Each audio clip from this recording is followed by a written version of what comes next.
To be a Torah scholar, one has to be an expert in the law of Moses. According to the quote in Jeremiah, which is in Hebrews 8:10-11, in the new covenant that we are currently all in, all will be Torah scholars. I will put my law into their minds, and I will write them on their hearts, and I will be their God, and they shall be my people. And they shall not teach everyone his fellow citizen, and everyone his brother, saying, Know the Lord, for they will all know me. I'm going to focus on the first sentence that ends with hearts. Every rabbi that I have listened to, namely Rabbi Singer and especially Rabbi Skobach, say that this covenant spoken of in Jeremiah is only with the house of Judah and the house of Israel. I agree. And also that this covenant that Jesus claims to have cut with the shedding of his blood and spoken of here in the book of Hebrews, the rabbis claim has not been cut yet because there is no universal knowledge of God in the world. Are the rabbis correct? Can a universal knowledge of the Torah in the whole world prove them wrong? To answer this seemingly rebuke of the Christian position and Jesus Christ himself, we need to understand the purpose of the law, as understood by the Apostle Paul. And since that will not be enough for our Jewish viewers, we have to corroborate how Paul came to understand this from the Torah, or the 5 books of Moses. So why the law? Paul answered this question in Galatians 3:19. Why the Torah? It was added because of transgressions.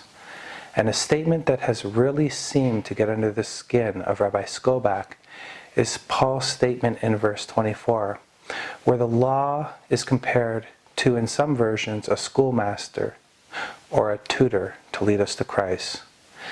How did Paul figure out that the law was added because of transgressions, and that it was a schoolmaster or a tutor in other versions? Well, for the most part, this is not very difficult. Here is one example. Whoever sheds man's blood, by man his blood shall be shed. Genesis 9:6. Men were killing men. Because men were killing men, God added a law to kill the man who killed the man. Had there been no murder or transgression, there would be no need for this law at all. Another easy example of law being added because of transgression is found in the sexual relations legislation found in Leviticus 18. At the end of all the prohibitions is an explanation about their addition. Do not defile yourselves by any of these things, for by all these the nations which I am casting out before you have become defiled.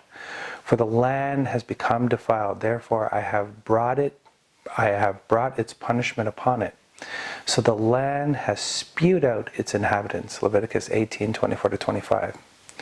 So all these laws were added because of the sins of the Canaanites. Most people are unaware that there is a problem with their Bibles. And it is just a small phrase, a tiny nuance. Is it go up to or go up on? Here is the NASB's rendition of God coming down on Sinai. I was standing between the Lord and you at that time to declare to you the word of the Lord.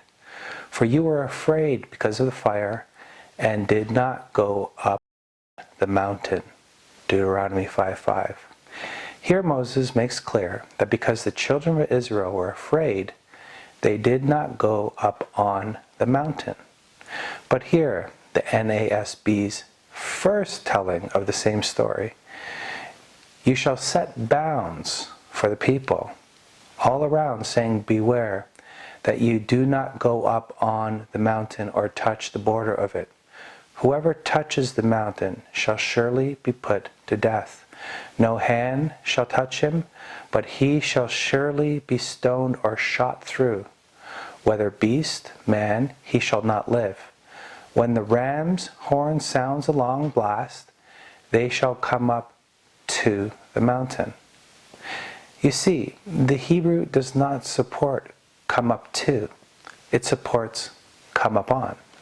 So interpreting this verse, or this passage, I will follow Akiba Rashi with go up on.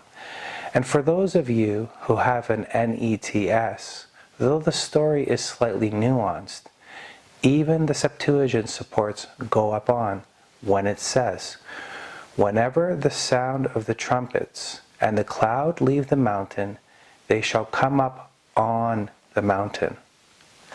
You all can now look at these various passages on Bible Gateway and see how different versions of the Bible translate the passage. It can be quite fun. We will continue by interpreting the passage as go up on, which the children of Israel did not do. And if anyone has a problem with this, leave your question or comment in the comment section below. It is very important, the reason why the Ten Commandments were added to the sets of laws that the children of Israel had to follow. As Paul has said, the law was added because of transgression, and that it is like a tutor. I have already given you 2 examples of this. Can you tell me why, if we interpret the passage in this manner, were the 10 Commandments added? You can pause this video so that you can have some more time to come up with an answer. I'll give you a few seconds. And for those of you who have just come along for the ride, they were added because Israel disobeyed God's voice and did not go up on the mountain, which would make these sets of laws a voice tutor.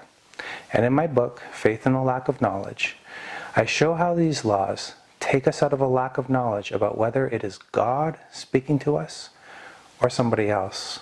There is no confusion when someone understands this key. And just to finish off this basic point, all of the laws were given to take us out of a lack of knowledge about what is and what isn't love.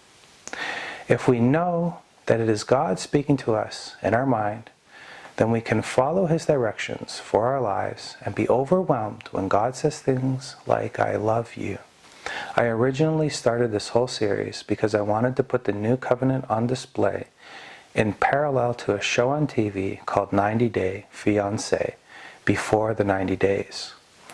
Now that we see how Paul built his theology in Galatians, and we understand the main reason for the giving of the law of Moses, and as the rabbis have claimed, the new covenant was only to be initiated with Israel and with the tribe of Judah, I will show how the whole world is doing the law of Moses, and give you a new appreciation of a quote from Paul in Ephesians, which a subscriber of mine requested I do a video on.